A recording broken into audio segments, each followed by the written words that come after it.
escuché muy atentamente su apreciación sobre lo acontecido con el país vecino.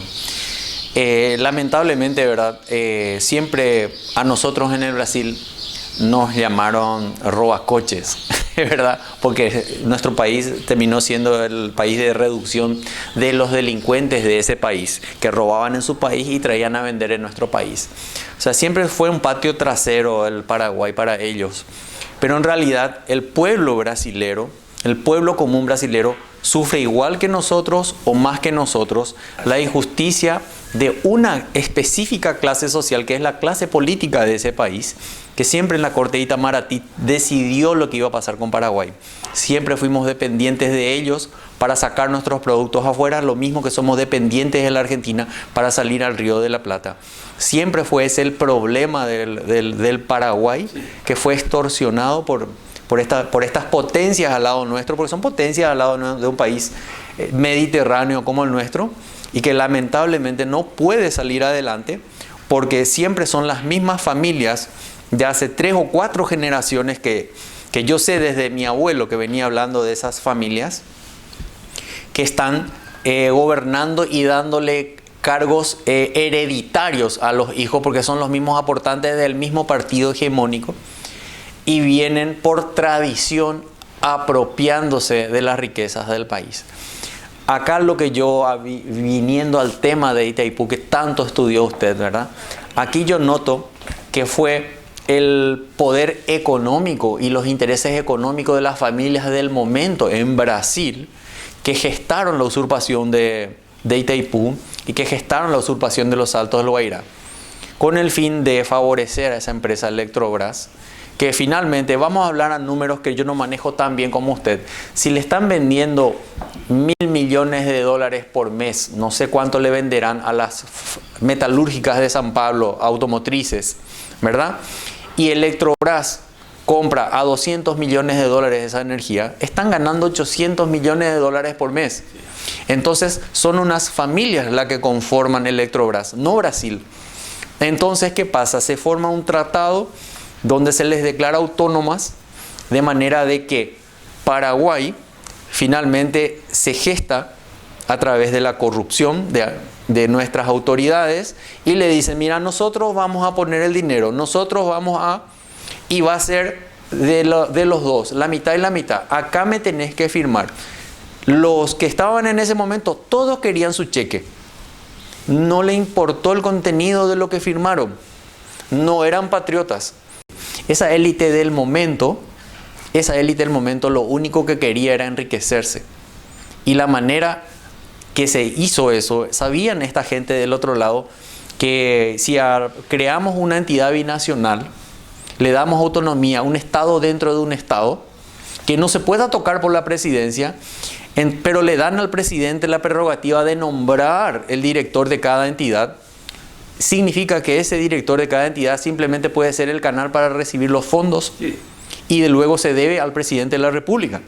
Así mismo. Al otro lado no le importa a la entidad binacional lo que hace cada lado con el dinero que reciben. Eso se demostró con Cristina Fernández de Kirchner, cuando fue procesada en diferentes causas, que tenía su recaudador, que era su contraparte del director del lado argentino. Entonces, estamos frente a algo organizado que no le interesa de que los recursos, si le asignan a una entidad binacional 500 millones de dólares de fondos se logra que nos entreguen, no le interesa al lado brasilero lo que vamos a hacer con eso nosotros. De este lado, ¿qué es lo que se hace? Se arman comités, y esos comités tienen que ejecutar ese presupuesto. Pero en realidad se arman comités en donde se le entrega a ciertas comisiones ayudas, sí, ¿verdad? Y entonces esa gente se le entrega 100 millones y a la tarde tienen que traer 50 millones en un maletín. Así funciona. Y siempre ha funcionado así. Entonces, tengo 500 millones de dólares que me quema la mano, ¿en qué gastamos?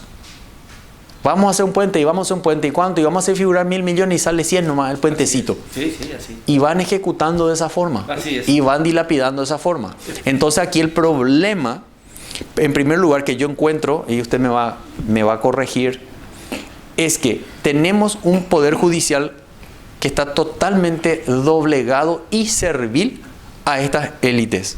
Así es. Entonces, cuando hay problemas, ya tienen la solución. Ya tienen la solución. Cuando hay las auditorías, todo termina en el Poder Judicial. Cuando hay Contraloría, todo termina en el Poder Judicial. Tenemos un problema muy grande. Y lastimosamente vuelve a caer en manos del pueblo, que el pueblo elige mal. Entonces, ahí es donde creo que lo único que nos puede salvar es la educación. Y la educación es información. Y ojalá se pudiera digitalizar esta información, porque hoy nuestra juventud está con el celular y lee textos, pero en el celular, no en lo que está en los libros. Esto es muy lindo porque es un tesoro tenerlo, y hay gente que les gusta el libro en la mano, pero la mayoría veo que están horas con sus móviles y ya están cansados para leer un libro. Entonces, ojalá se pudiera de alguna forma escanear esto, digitalizar esto y disponibilizar para la gente, para que se informen qué se hacen con los fondos. Usted sabrá decirnos todo lo que se pueda hacer, y le cedo la palabra, mi general, con todo el dinero que dejamos de percibir. Realmente, tal cual como dices. Ahora bien, eso viene de un tratado, o proviene de un tratado, pero en realidad el fraude aquí se cometió en el acta final de Foz de Iguazú. Los brasileños, como siempre, nos vendieron espejitos. Y le prometió al gobierno en ese entonces de turno de que, fíjate lo que hicieron, que mediante la explotación del Salto del Guairá, ellos ya sabían que no era factible la explotación del Salto. Lo que le iba a convenir al Brasil era la explotación del río Paraná. Pero, aún así, ya ocupado el Paraguay por tropas brasileñas, convinieron, gracias al ministro de Relaciones Exteriores de los Estados Unidos, Dean Rusk, al canciller americano Dean Rusk, en sentarse a negociar con nosotros el tema de la invasión a territorio paraguayo. De eso nace, eso produjo el acta de Foz de Iguazú. Ahí nos prometieron todo: compartir la empresa, ¿verdad? Compartir el emprendimiento. Y se sabía que, había cuenta nuestra pequeñez, ¿verdad?, que la energía no consumida iban a consumir en Brasil, pero a un precio justo. Establecieron el derecho de preferencia para la energía sobrante, lo que significaba que inclusive nosotros podíamos comprar la energía sobrante, pero todo estaba diseñado para que la energía sobrante sea para el Brasil. Y lo principal, nada de eso cumplieron, nada.